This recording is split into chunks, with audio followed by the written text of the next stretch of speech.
Hello everyone, मैं बिमल आप सबका स्वागत करता हूं फ्यूचर अड्डा चैनल पे। सबसे पहले मैं बिहार इंजीनियरिंग कॉलेज की रिव्यू मैं पूरी तरह से कवर करूंगा। सबसे पहले उसमें से एमआईटी को मैंने चुना है क्योंकि MIT Muzaffarpur institute of technology in सब में से बेहतरीन कॉलेज में मानी जा रही है बिहार इंजीनियरिंग के। और सबसे पहले मैं शुरू करूं कॉलेज को, उससे पहले दो तीन इंपॉर्टेंट पॉइंट उसको सुनिए। आखिर बिहार इंजीनियरिंग किसके लिए है, क्यों है, कैसे बिहार इंजीनियरिंग कॉलेज से आप अच्छे लेवल पे पहुंच सकते हो, अच्छे लाइफ स्टाइल को जी सकते हो, अच्छे गोल को अचीव कर सकते हो। सबसे पहले भैया, आखिर बिहार इंजीनियरिंग क्यों?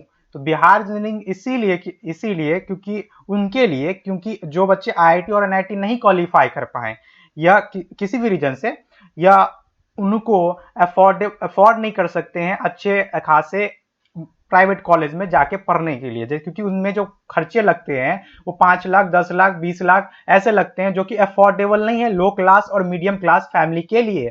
सो मैंने सोचा उनके लिए बिहार इंजीनियरिंग अफोर्डेबल होगा, क्योंकि बिहार इंजीनियरिंग में जो मैंने देख रहा था 50 से 1 लाख के करीब में ही 4 साल की बीटेक की डिग्री विथ मेस फी और हॉस्टल फी सारी हो रही थी। इसीलिए मैंने सोचा कि बिहार के बच्चों को ये बात फैलाई जाए और क्लियरली समझाया जाए कि बिहार उसके लिए इंपॉर्टेंट है। सो मैं वीडियो को स्टार्ट करता हूं एमआईटी से। MIT Muzaffarpur institute of technology, farmer name इसका था पहले कॉलेज ऑफ सिविल इंजीनियरिंग, मतलब सिविल इंजीनियरिंग की सोसाइटी ने इससे स्टार्ट किया था, इसीलिए कॉलेज ऑफ सिविल इंजीनियरिंग पहले नाम था। अब बजा के इनका नाम उसके बाद मुजफ्फरपुर इंस्टीट्यूट ऑफ टेक्नोलॉजी हो गया। एफिलेटेड है Aryabhatta institute, Aryabhatta knowledge university से। उसके बाद फाउंडेड हुआ था 1954 में, श्री जवाहरलाल नेहरू ने शुरू किया था। कोर्सेज क्या है, बहुत graduation and post graduation pharmacy as well engineering की भी हो जाती है, पर इंजीनियरिंग पे मैं ज्यादा फोकस हूं इस बिहार इंजीनियरिंग के लिए। सो पहला सीट मैट्रिक्स पे बात करते हैं सिविल इंजीनियरिंग के लिए 66। और हाँ बच्चों, मैं बता देता हूँ, ये जो मैंने सीट्स और डाटा जो लिए हैं एआईसीटी से अप्रूव्ड डाटा है। सो आपको कोई ट्रस्ट वर्दी है, आप आराम से इस पर ट्रस्ट कर सकते हो। सिविल इंजीनियरिंग 60 सीट है, मैकेनिकल इंजीनियरिंग 60 सीट है, इलेक्ट्रिकल इंजीनियरिंग 60 सीट है, electrical and communication engineering 40 seat है, इंफॉर्मेशन टेक्नोलॉजी 40 सीट है। यहाँ पे एक बात बताना चाहूंगा बच्चों, सुनिएगा कि इंफॉर्मेशन टेक्नोलॉजी इंजीनियरिंग का ही नाम कंप्यूटर साइंस के जगह पे रखा गया, मतलब कंप्यूटर साइंस कोई बच्चा खोज रहा होगा यहाँ पे लिस्ट में, तो उसके लिए इंफॉर्मेशन टेक्नोलॉजी इंजीनियरिंग ही इस कॉलेज में कंप्यूटर साइंस की जगह पे पढ़ाई जा रही है। सो कंफ्यूज ना होइएगा, कंप्यूटर साइंस टारगेट करने वाले बच्चों को ये मैं बता रहा हूँ। सो इंफॉर्मेशन एंड टेक्नोलॉजी इंजीनियरिंग, जो इसको आईटी कहा जाता है या सीएस ही इसको ही कहा जाता है, इक्विवेलेंट होता है। ईसी कहा जाता है, इलेक्ट्रॉनिक्स एंड कम्युनिकेशन इंजीनियरिंग। ये सब ब्रांचेस है ना, कंप्यूटर रिलेटेड ब्रांच है, जिसकी स्कोप अभी मार्केट में बूम पे है। मतलब इसका जो प्रेजेंट है, फ्यूचर है 10-15 साल, खतरनाक लेवल का ग्रोथ बढ़ेगा कंपनी लेवल पर। और कोई किसी को कंपनी में, और कोई अच्छे कंपनी में जैसे गूगल माइक्रोसॉफ्ट ऐसे कंपनी में काम करना है, या कंपनी लेवल पे मैं सोचूं तो ये बढ़ेगा ही। लेदर टेक्नोलॉजी है, इंजीनियरिंग है, जिसमें 15 सीट्स है, मशीन डिजाइन में 18 सीट्स है, थर्मल इंजीनियरिंग में 18 सीट है। और भी डिपार्टमेंट्स हैं इसमें, जो जैसे कि फार्मेसी हो गया, मैथमेटिक्स है, फिजिक्स है, केमिस्ट्री है, ह्यूमैनिटीज भी है। अब बात करते हैं जो बच्चे एमटेक के हैं। एमटेक पे मैं ज्यादा जोर नहीं दूंगा कि हम बीटेक को टारगेट लेके चल रहा हूं। एमटेक वाले के लिए फिर भी मैं बोल देता हूं, इसमें जो ब्रांचेस हैं सब डिपार्टमेंट ऑफ मैकेनिकल इंजीनियरिंग के अंदर ही आते हैं। मशीन डिजाइनिंग है पहला, 18 फुल टाइम है, 4 पार्ट टाइम है। भैया फुल टाइम क्या होता है, पार्ट टाइम क्या होता है? फुल टाइम समझो बच्चों, जैसे कि रेगुलर कोर्स हुआ, पार्ट टाइम हुआ डिस्टेंस कोर्स हुआ। अब तो हम क्लियर हो गया होगा। थर्मल इंजीनियरिंग है, 18 फुल टाइम है, 5 पार्ट टाइम सीट्स है। मैन्युफैक्चरिंग इंजीनियरिंग 18 फुल टाइम है, 5 पार्ट टाइम सीट है। ये सब जो एडमिशन कैसे होगा एमटेक में, गेट के रैंक के थ्रू इसमें एमआईटी में एडमिशन होता है, और बिहार इंजीनियरिंग के कॉलेज में जिसमें एमटेक की सुविधा है उसमें हो जाती है गेट के एग्जाम के थ्रू। ठीक है, अब लोकेशन पे आते हैं। लोकेशन इसका लक्ष्मी चौक, ब्रह्मपुरा, मुजफ्फरपुर बिहार में है। ये जो हमारा जो रेलवे स्टेशन है ना मुजफ्फरपुर का, उससे 4 किलोमीटर दूर है, नॉर्थ वेस्ट कॉर्नर में है। तो ये लोकेशन जो शहरी एरिया मुजफ्फरपुर के होने के कारण, अगर कोई बच्चा इसका फायदा उठाना चाहेगा तो फायदा उठा सकता है। जैसे कि कोई कंप्यूटर कोर्सेज क्लासेस को ज्वाइन करके अपनी प्रोग्रामिंग स्किल, कोडिंग स्किल को इम्प्रूव कर सकता है, अपनी कंप्यूटर चलाने की स्किल को इम्प्रूव कर सकता है। जैसे टैली सीख लेगा, डीसीएस सीख लेगा, जो कि कहीं ना कहीं उसके कोई भी करियर में लाइफ में काम करेगा। और सेकंड कि अपनी इंग्लिश कम्युनिकेशन स्किल को इम्प्रूव कर लेगा, मतलब एक अच्छे लेवल बना लेगा, जो कि कंपनी और कहीं ना कहीं हर सेक्टर में कहीं ना कहीं काम पड़ जाता है। अब बात करते हैं एडमिशन कैसे होगा। तो एडमिशन पहले तो बिहार इंजीनियरिंग है ना, बीसीईसी करके Bihar combined entrance competitive examination ने एग्जाम लेता था। बिहार इंजीनियरिंग खुद से लेता था एग्जाम, पर उसके बेसिस पे बिहार इंजीनियरिंग पे एडमिशन होता था। पर अब 2019 से नियम बदला और एडमिशन जे मेंस के बेसिस पे होने लगा। क्या होता था, बिहार इंजीनियरिंग के वेबसाइट पे और बीसीईसी के वेबसाइट पे आपको क्या होगा ना, फॉर्म आएगा, उसको भरना पड़ेगा, रजिस्ट्रेशन फी देना पड़ेगा। उस पर मैं ज्यादा डिटेलिंग नहीं जाऊंगा, शॉर्ट में समझाने की पूरी कोशिश करता हूँ।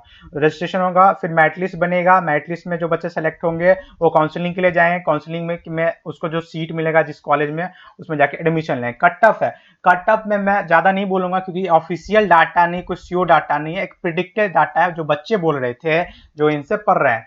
तो बोला गया 85 परसेंटाइल है भैया से 70 परसेंटाइल है तो उसको सीट मिलने की चांस है। पर टॉप ब्रांचेस चाहिए तो आईटी ईसी में तो 90 परसेंटाइल होना चाहिए। जनरल है या ओबीसी है, कोई भी कैटेगरी है, तो जनरल ओबीसी वाले हैं तो 80 से 90 में होना चाहिए। उससे कम है तो 70 से 80 आईटी और ईसी में होना चाहिए। अब प्लेसमेंट पे आने से मैं क्या पहले जाऊंगा, फी पे। फी तो भाई 50 से 60 हजार में एमआईटी की खत्म हो जाती है, फिर भी औपचारिकता दिखाने के लिए मैं बोल देता हूँ। बीटेक कोर्सेज में 3200 पर सेमेस्टर लगते हैं, 3200 गुने 8, 25,600 रुपया लग जाएगा। एडिशनल फी जैसे एडमिशन फी, बुक ये वगैरह वगैरह में 10 से 15 हजार खत्म हो जाएगा आपका। हॉस्टल फी 6 मंथ पर सेमेस्टर जिसको कहा जाता है 4,062 रुपया लग जाएगा आपको बॉयज के लिए, 5262 रुपया गर्ल्स के लिए लग जाएगा। No hostel charge are applicable if you are in the welfare hostel. अगर आप वेलफेयर हॉस्टल, इसका अलग सेक्शन है, उसके लिए आपको कॉलेज से बात करनी पड़ेगी। और स्टार्टिंग के शायद फर्स्ट ईयर में शायद हॉस्टल का जो फी नहीं लगता है, उस पर आपको कॉलेज में जाके, अभी नियम कानून बदलिए वो कॉलेज बताएगा। मेस फी पर मंथ 3150 रुपये लगेगा बहुत बॉयज और गर्ल। अब बात करते हैं प्लेसमेंट पे। प्लेसमेंट बच्चों को देखते ही आंख खुलने लग जाती है, मतलब वो एक्साइटेड हो जाता है कि अच्छा प्लेसमेंट पे बात करने वाले भैया।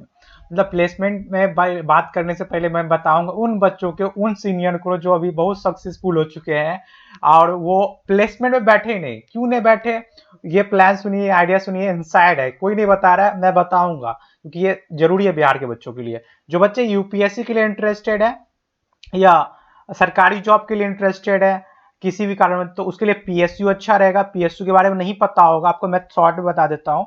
पीएसयू एक पब्लिक यूनियन सेक्टर है जिसमें सरकारी जॉब होती है 35,000 से 2 लाख के लिए। कैसे हम इस पे मतलब प्रिपेयर, इसके लिए प्रिपेयर करना पड़ता है, गेट के रैंक के थ्रू होता है, और या पीएसयू का अलग एग्जाम होता है उसके रैंक के थ्रू होता है, या यूपीएससी के रैंक के भी थ्रू इसमें हो जाता है, सरकारी जॉब मिल जाएगा पीएसयू में। तो क्या प्लान क्या है, प्लान बच्चे क्या करते हैं, फर्स्ट स्टेज में क्लास अटेंड करते हैं, फिर क्या करते हैं सेकेंड सेमेस्टर या सेकेंड ईयर से क्या करते हैं बाहर चल जाते हैं और पीएसयू और यूपीएससी और गेट के एग्जाम, ऐसे एग्जाम की तैयारी करने लग जाते हैं बाहर में जाके। तो इससे तैयारी करने से क्या फायदा होता है कि उनका जो बीटेक के साथ साथ ही तैयारी भी हो जाता है, उनके कॉम्पिटिटिव एग्जाम के लाइफ के आगे जो यूपीएससी या गेट या पीएसयू के एग्जाम की तैयारी हो जाती है। जब बच्चे बीटेक करके आएंगे तो यूपीएससी और गेट और पीएसयू की एग्जाम उनकी की तैयारी हो चुकी होगी, फर्स्ट टाइम उनका अच्छा चला जाएगा दूसरे बच्चों से, क्योंकि उन्होंने एक्स्ट्रा कोचिंग ज्वाइन कर लिया, एक्स्ट्रा जगह पे अच्छे जाके पढ़ के सेल्फ स्टडी किया। सेल्फ स्टडी के लिए कॉलेज ने टाइम दिया और कॉलेज इस मामले में कोऑपरेटिव है, कोई अटेंडेंस का इशू नहीं होगा, आप आराम से, कोई लोचा नहीं अटेंडेंस का, वो कोऑपरेट कर लेते हैं अच्छे से।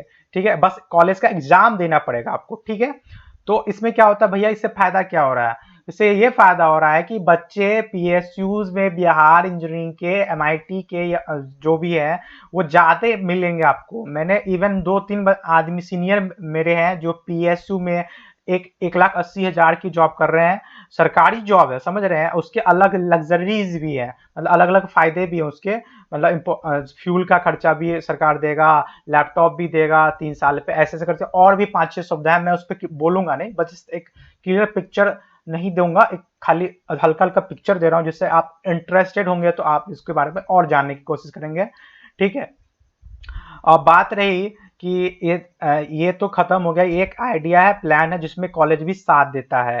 ठीक है, आगे बात करते हैं कि अब आप बच्चे बोलिए प्लेसमेंट स्टैटिक पे भैया बात करिए, प्लेसमेंट कॉलेज का कैसा होता है इस पे बात करिए। जो प्लेसमेंट नहीं लेना चाहते हैं, यूपीएससी सबके लिए टारगेट करना चाहते हैं, सरकारी यूपीएसयू में जाना चाहते हैं, उसके लिए तो मैंने प्लान सच्चाई अंदर के जो सीनियर की है उसको बता दिया।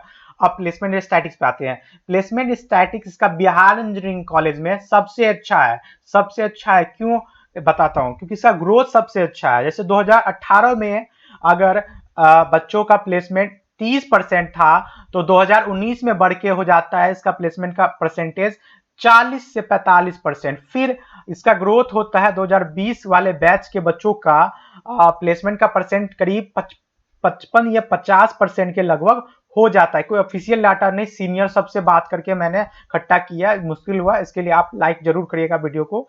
ठीक है, थर्ड बात है कि भैया इसमें मेरे ड्रीम कंपनी को कैसे मैं अचीव करूं बिहार इंजीनियरिंग में रहते हुए, क्योंकि इसमें ड्रीम कंपनी मेरी नहीं दिख रही है। ड्रीम कंपनी भैया क्या, माइक्रोसॉफ्ट हो गया, गूगल हुआ, ऐसी बड़ी कंपनी में कैसे मैं जा सकूं।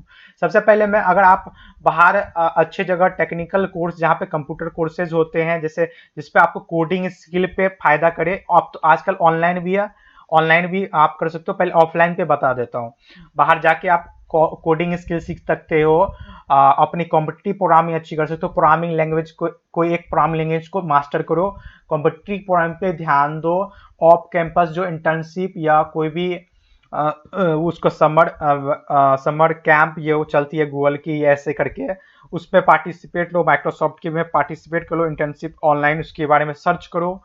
और सेकेंड बात, इसके लिए ट्राई करोगे तो इंटर्नशिप मिलेगा। इंटर्नशिप में क्या होता है भैया, इंटर्नशिप में क्या होता है, प्री प्लेसमेंट ऑफर मिलने की चांसेज होती है। क्या होती है, अगर उसके लिए इंटर्नशिप में अगर आपको लकीली चांस मिल जाता है, अगर आपका कोडिंग स्किल, अगर इंग्लिश स्किल भी फायदा करता है, इंग्लिश कम्युनिकेशन स्किल पे भी ध्यान देना।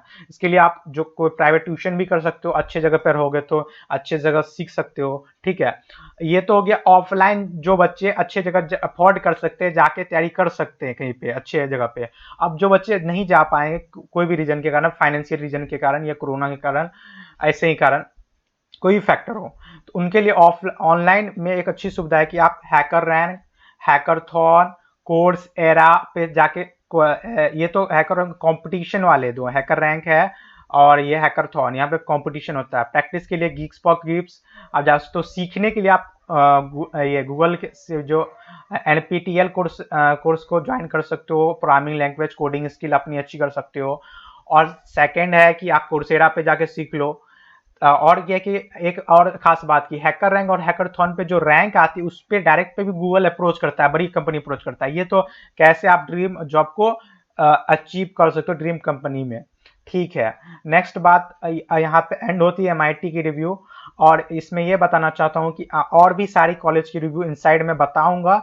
इसके लिए आप बने रहें, मैं विमल सारी कॉलेज की रिव्यू ऑनेस्टली मैं बताऊंगा, गाइड भी करते चलूंगा। कोई डाउट हो तो आप कमेंट सेक्शन में पूछे, मैं मतलब ज्यादा से जल्दी कोशिश करूंगा कि आपके डाउट को सॉल्व कर सकूं। ठीक है, सेकेंड बात की आप ये फ्यूचर अड्डा को प्लीज सब्सक्राइब करें, अगर आपको अच्छा लगा ये कंटेंट, ये और ये लाइक करें प्लीज वीडियो को। ठीक है, thank you, have a nice day.